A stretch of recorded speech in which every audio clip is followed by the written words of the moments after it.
नमस्कार, बहुत स्वागत है आपका। आप देख रहे हैं इंडिया टीवी। मैं हूं आपके साथ प्रिया सिंह सोमवंशी। झारखंड में 14वीं जेपीएससी परीक्षा रद्द करने की मांग को लेकर छात्र पिछले 14 दिनों से धरने पर बैठे हैं, लेकिन अभी तक उनकी कहीं भी सुनवाई नहीं हुई है।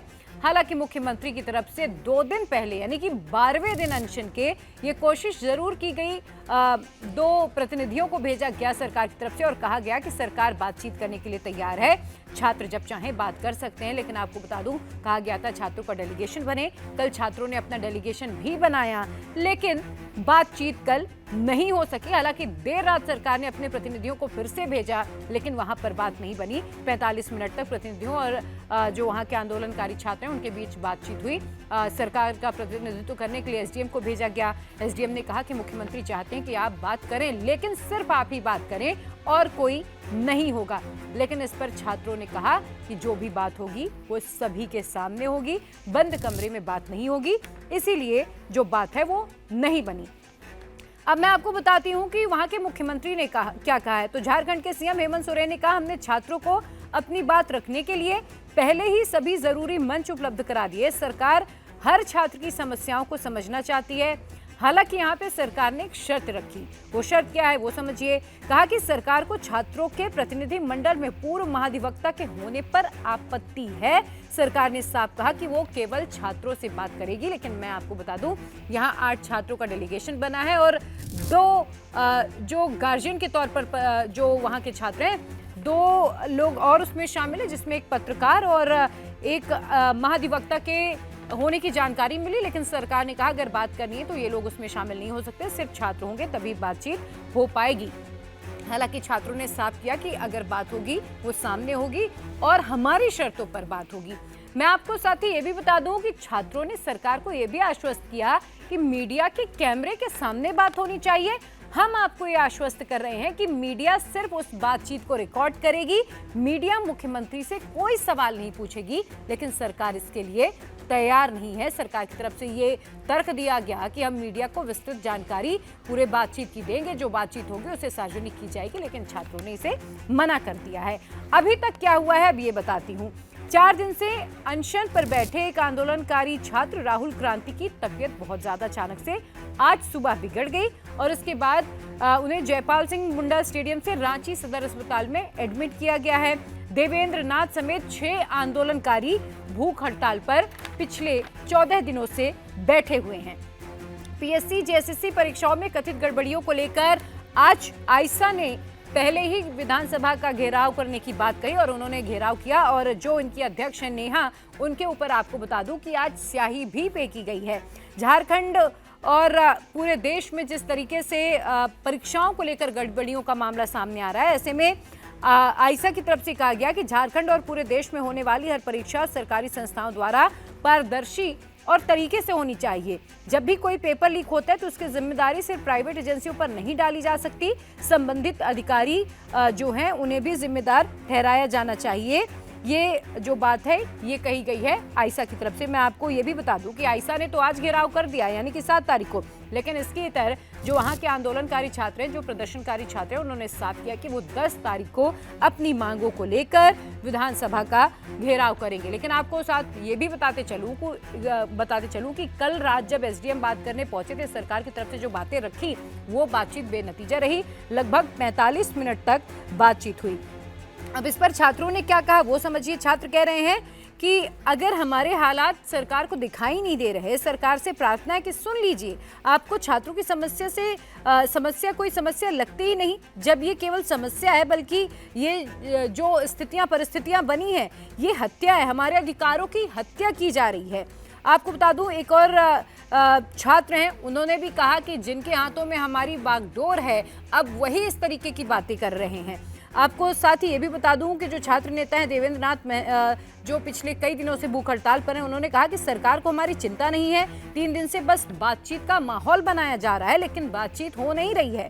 देश की आज़ादी में इतने लोग शहीद हुए तो हमें लगा कि जेपीएससी जेएसएससी के सुधार के लिए कुर्बानी के रास्ते पर भी जाना पड़े तो ये गलत नहीं है। हम मिलकर एक ऐसी व्यवस्था बनाएंगे जिसमें धांधली और पेपर लीक रोकना मुमकिन हो। अब इस तरीके की बातें होने लगी है। तो आपको बता दूं कि 12वें दिन सरकार ने ये जरूर कहा, पहल भी की कि बातचीत होगी, लेकिन कल जो बातचीत होनी थी वो नहीं हुई। सरकार की तरफ से डेलीगेशन बनाने के लिए कहा गया, छात्रों ने डेलीगेशन बाकायदा बना लिया, लेकिन फिर सरकार की तरफ से उन्हें न्योता नहीं मिला कि बातचीत कहाँ होगी, कितने बजे होगी। तो कुल मिलाकर कल बात नहीं बनी। आज भी अभी तक तो कोई बात नहीं हुई है और अब ये देखना होगा कि क्या आगे बात होगी कि नहीं होगी। और इसी बीच मैं आपको बता दूं, राहुल गांधी का भी इस पर रिएक्शन सामने आया है। राहुल गांधी ने भी जो प्रदर्शनकारी छात्र हैं उन्हें सपोर्ट करने की बात कही है। राहुल गांधी ने कल देर रात अनशन पर बैठे छात्र नेता रविंद्र पासवान से फोन पर बात की, आंदोलन को समर्थन देने की बात कही और इससे पहले राहुल गांधी ने एक वीडियो संदेश भी जारी किया और जिसमें उन्होंने छात्रों को सपोर्ट करने की अपील की और कहा कि देश में जो स्टूडेंट प्रोटेस्ट हो रहे हैं वो एजुकेशन सिस्टम के खिलाफ है। हमारा एजुकेशन सिस्टम खत्म हो गया है। हर सरकार को छात्रों की बात सुनी जानी चाहिए। एजुकेशन सिस्टम में बदलाव लाना चाहिए, चाहे वह कांग्रेस की सरकार हो या झारखंड की सरकार हमारी नहीं सुन सकती तो अब इस्तीफा दे दे सरकार। ये कौन कह रहा है? ये छात्र कह रहे हैं।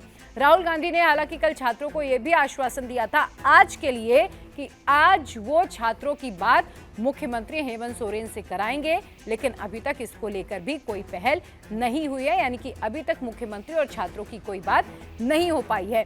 हालांकि छात्रों की डिमांड में कहीं भी इस्तीफे की डिमांड नहीं है, लेकिन जब पिछले 14 दिनों से और पिछले 3 दिनों से जिस तरीके से बातचीत का माहौल बनाया जा रहा है, अब छात्र कह रहे हैं कि भैया अगर आपको हमारी बातें नहीं सुननी है तो फिर आप एक काम कर रही है, आप इस्तीफा दे दीजिए, क्योंकि जो शिक्षा मंत्रालय का प्रभार है वो मुख्यमंत्री ही संभाल रहे हैं। प्रदर्शनकारी छात्र कह रहे हैं कि सरकार हमारे हालातों को समझना ही नहीं चाह रही है।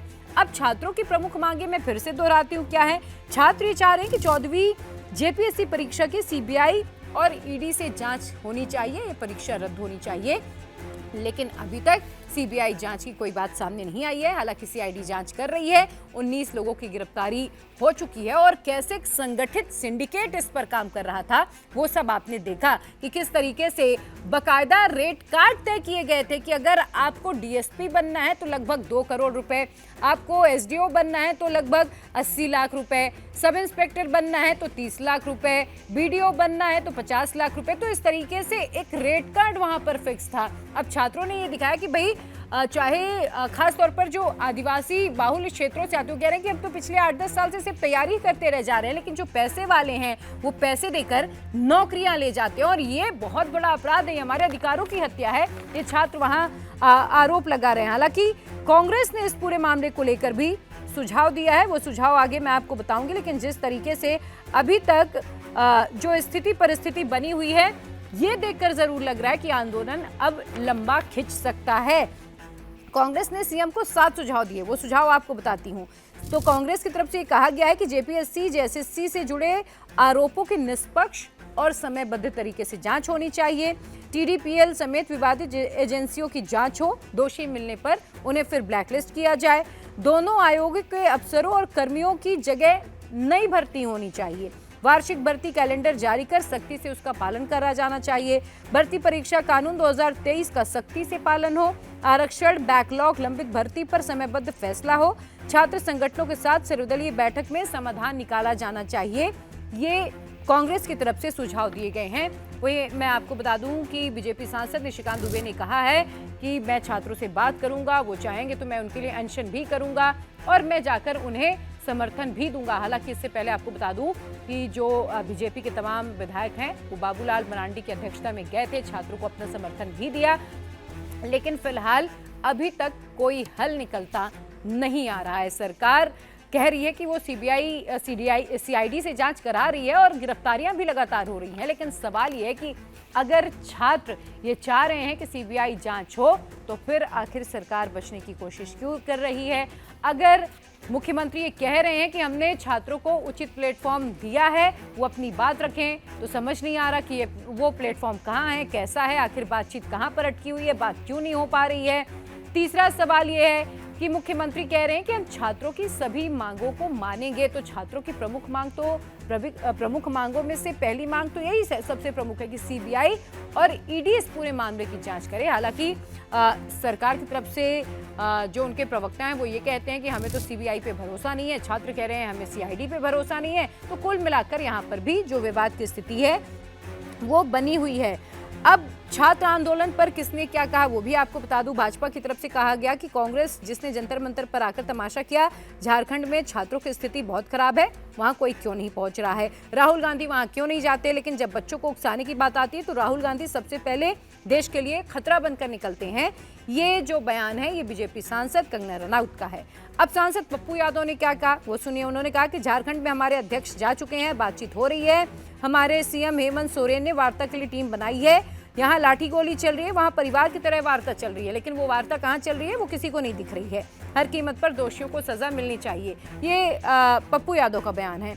केंद्रीय मंत्री संजय सेठ ने कहा कि 13 दिन हो गए, 13 दिनों में छात्र पूरी तरह एक ही जगह पर डटे हुए हैं। उनकी एक ही मांग है कि सीबीआई जांच हो, परीक्षा रद्द हो, लेकिन 13-14 दिन तक झारखंड की सरकार मौन है। कारण क्या है, आखिर इसके पीछे की वजह क्या है, जांच क्यों नहीं हो रही है, ये सवाल उठाए उन्होंने। झारखंड भाजपा के अध्यक्ष ने कहा कि झारखंड में कांग्रेस के समर्थन वाली जेएमएम की सरकार चल रही है। 14 दिनों से छात्र अनशन पर हैं। राज्य में सरकार बनने के बाद 2019 से लेकर अब तक जितनी भी परीक्षाएं हुई सभी परीक्षाओं में पेपर लीक हुए। राहुल गांधी इस पर चुप क्यों हैं? भाजपा सांसद अनुराग ठाकुर ने क्या कहा वो भी बताते हैं। उन्होंने कहा कि कांग्रेस की राजनीति अवसरवादी है। क्या झारखंड के युवा कांग्रेस के लिए कोई महत्व नहीं रखते? क्या झारखंड के युवाओं के लिए सीएम निवास के बाहर जाकर राहुल गांधी लेटेंगे या नहीं, जैसे पीएम आवास के बाहर आए थे? केवल राजनीति करने के लिए युवाओं को पकड़कर उनके कंधे पर बंदूक रखकर चलाई जा रही है। ये अनुराग ठाकुर की तरफ से बातें कही गई हैं राहुल गांधी को लेकर। लेकिन सवाल ये है कि जब वाकई कांग्रेस जिस तरीके से दिल्ली में एक्टिव नजर आ रही थी, झारखंड पर इतनी एक्टिव क्यों नजर नहीं आ रही है? सवाल सीजेपी से भी है, कॉकरोच जनता पार्टी से भी है कि जिस तरीके से दिल्ली में आपने आंदोलन किया, इकट्ठे हुए देश भर से छात्रों को इकट्ठा किया, आप झारखंड के छात्रों का दर्द क्यों नहीं समझना चाह रहे हैं? क्या सिर्फ वीडियो कॉल पर बात करने से बात बन जाएगी? तो ये तमाम सवाल इन लोगों से भी बने हुए हैं, लेकिन सबसे अहम सवाल इस वक्त मुख्यमंत्री के सामने है, छात्रों के साथ न्याय कब होगा, छात्रों की बातें कब सुनी जाएंगी? क्योंकि एक भी मांग ऐसी नहीं है छात्रों की जो अनुचित हो, तो फिर आखिर सीएम को दिक्कत कहां पर आ रही है? छात्रों से बातचीत के लिए वो कोई ठोस कदम क्यों नहीं उठा पा रहे हैं? डेलीगेशन दोनों तरफ से बन गए हैं, सरकार की तरफ से 4 मंत्रियों का डेलीगेशन बन गया, छात्रों की तरफ से 8 छात्रों का डेलीगेशन बन गया, लेकिन वार्ता अभी तक रुकी हुई है। और अब ये देखना होगा कि आखिर झारखंड के छात्रों के साथ न्याय कब होगा। इस बारे में आपकी क्या राय है? कमेंट सेक्शन में जरूर बताइएगा।